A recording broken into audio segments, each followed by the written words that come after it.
ಏನು ಅವರಿಗೆ ಕಿವಿ ಕೇಳುದಿಲ್ವೋ ಅಲ್ಲ ನಿಂಗೆ ಸರಿ ಬಾಯಿ ಬರುದಿಲ್ಲ, ಹತ್ತಿರೋಗಿ ಯಾಕೆ ಮಾತಾಡ್ತೀರಪ್ಪ? ಸನ್ಮಾನ್ಯ ಅಧ್ಯಕ್ಷರೇ, ಇದು ವಿಷಯಾಂತರ ಆಗೋದು ಬೇಡ. ಮಾನ್ಯ ಗೌರವಾನ್ವಿತ ಸಚಿವರು ಮಹಿಳೆ ಶೆಲ್ಟರ್ಗೆ ಹೋಗೋದು ಬೇಡ. ನಾನು ರೂಲ್ಸ್ ಬುಕ್ ಅನ್ನು ನೋಡಿದೆ. ಅಲ್ಲಲ್ಲ, ಅದು ಹೋಗೋದು ಬೇಡ, ಕಡ್ತಕ್ಕೆ ಹೋಗಿದೆಯಲ್ಲ ಈಗ, ತೆಗಿಸ್ಬಿಡಿ ಅದು. ರೂಲ್ಸ್ ಬುಕ್ ಅಲ್ಲಿ ಎಲ್ಲೂ ಇಲ್ಲ ಅದು. ಮಹಿಳೆ ಪುರುಷ ಅನ್ನೋದು ಎಲ್ಲೂ ರೂಲ್ಸ್ ಬುಕ್ ಅಲ್ಲಿ ಇಲ್ಲ.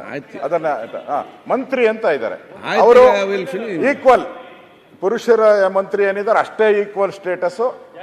ಅದಕ್ಕಿಂತ ಇನ್ನು ಸ್ವಲ್ಪ ಜಾಸ್ತಿನೇ ಬೇಕಾದ ಸ್ಟೇಟಸ್ ಇದೆ, ಕಾನೂನಲ್ಲಿ ಎಲ್ಲೂ ಇಲ್ಲ. ಅದರಿಂದ ಅವರು ನಮ್ಮ ಪ್ರಶ್ನೆ ನಮ್ದು ಸಿಂಪಲ್ ಇತ್ತು. ನಾವು ಡಿ ಕೆ ಶಿವಕುಮಾರ್ ಅವರದ್ದು ಪಾರ್ಲಿಮೆಂಟ್ ಅಲ್ಲಿ ಅದೆಲ್ಲ ನಮ್ಗೆ ಸಂಬಂಧಪಟ್ಟಿಲ್ಲ. ಯಾಕಂದ್ರೆ ಪಾರ್ಲಿಮೆಂಟ್ ಅಲ್ಲಿ ಏನಾದ್ರು ಯಾರಾದ್ರೂ ಹಿಂಗೆ ಕಾಂಗ್ರೆಸ್ಗೆ ಏನಾನ ಉತ್ತರ ಹೇಳಿದ್ರೆ ಪಾರ್ಲಿಮೆಂಟ್ ಅಲ್ಲಿ ಬಿಜೆಪಿ ಸದಸ್ಯರು ಅಲ್ಲಿ ಡೆಲ್ಲಿಯಲ್ಲಿ ಉತ್ತರ ಹೇಳಿದ್ರೆ ಅವ್ರು ಕೇಳಕ್ ರೈಟ್ಸ್ ಇದ್ದೇ ಇರ್ತದೆ. ಅಲ್ಲಿ ಅವ್ರ ಪ್ರಶ್ನೆ ಮಾಡ್ಕೊಳ್ಳಿ, ನಂದೇನು ಸಮಸ್ಯೆ ಇಲ್ಲ. ನಾವು ಇಲ್ಲಿ ಸದನದಲ್ಲಿ ಆಗಿರೋದು ಕೇಳಿರೋದು, ಆಚೆದು ಯಾವುದೂ ಇಲ್ಲ. ನರೇಗಾನೂ ಇಲ್ಲ, ಯಾವ ಏಗಾನೂ ಇಲ್ಲ ನಮ್ಮ ಹತ್ರ. ನಮ್ದು ಸದನದಲ್ಲಿ ಆಗಿರುವಂತ ಪ್ರಶ್ನೆಗೆ ನಾವು ಕೇಳಿದ್ವಿ. ಸಿಂಪಲ್ ಪ್ರಶ್ನೆ, ಸಿಂಪಲ್ ಆನ್ಸರ್, ಮುಗ್ದೋಗಿತ್ತು.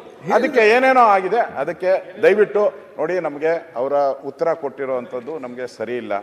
ಮತ್ತೆ 2 ತಿಂಗಳು ಯಾವಾಗ ಆಗ್ತೀನಿ ಅನ್ನೋದು ಉತ್ತರನೂ ಬಂದಿಲ್ಲ. ಮತ್ತೆ ಅವರು ಈ ಕಡತದಿಂದ ನೀವು ತೆಗ್ಸಾಕಕ್ಕೂ ನೀವು ಒಪ್ತಾ ಇಲ್ಲ. ಅದರಿಂದ ಇದು ಸರಿ ಇಲ್ಲ, ಸದನ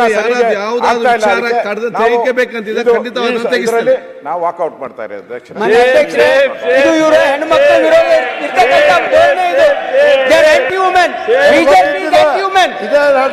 ಅವರು ಮಹಿಳೆಯರ ವಿರೋಧಿಗಳು ಅಂತಕ್ಕಂಥದ್ದು ಪ್ರದರ್ಶನ ಮಾಡ್ತಾ ಇದ್ದಾರೆ ಇಲ್ಲ ಅಷ್ಟೇ.